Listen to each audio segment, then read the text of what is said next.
Cass Taylor, founder and principal brand strategist for 1620.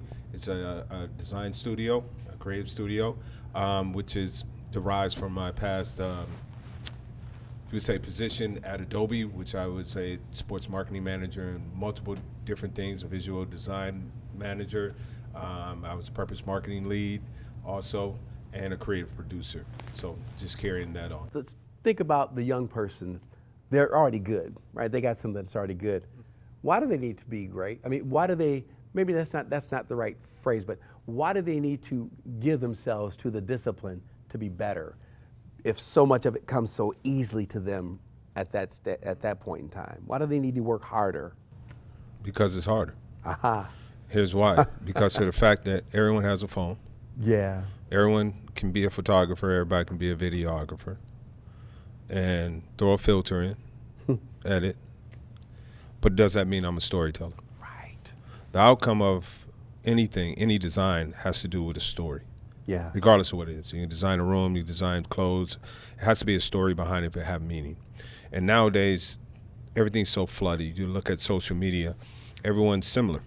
So who stands out? These days, young people are scared to stand out for the sake of standing out, right? But there's ways of telling your story that makes you unique and authentic, and that's the discipline part. Okay. You have to throw it on the wall a couple of times for it to stick for others, not yourself, but for others, right? To really understand that multi-layered story of yourself. And in design, you have to be intentional about the story behind how you're framing it. And the project you're talking about, all that is a mark of every conversation we had.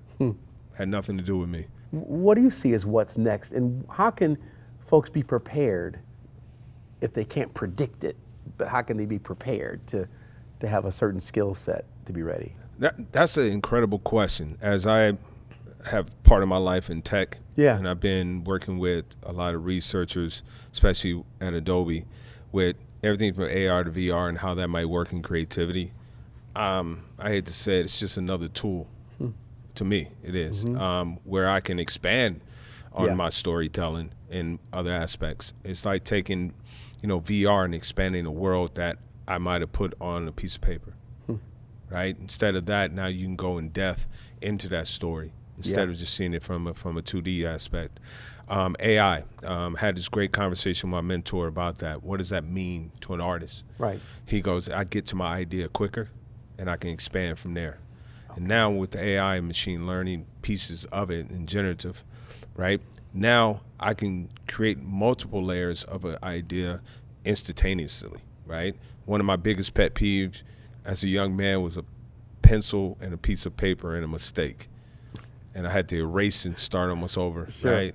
That's why I converted to a computer, because I can delete and get right back to that. Wow. So from a productive standpoint of getting that idea out, I think that's where creativity is going with technology's help. Okay.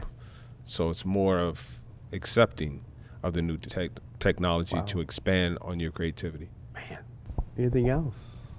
Mosaic needs all the support from additional students, teachers, administrators, but more importantly, just the general public. They don't understand the impact that Mosaic does for these young people. In all honesty, what it does for me, because I can be 360 on this, seeing myself, knowing that I made it out, and seeing these young people actually be inspired by this moment and this whole experience, that can probably change their lives.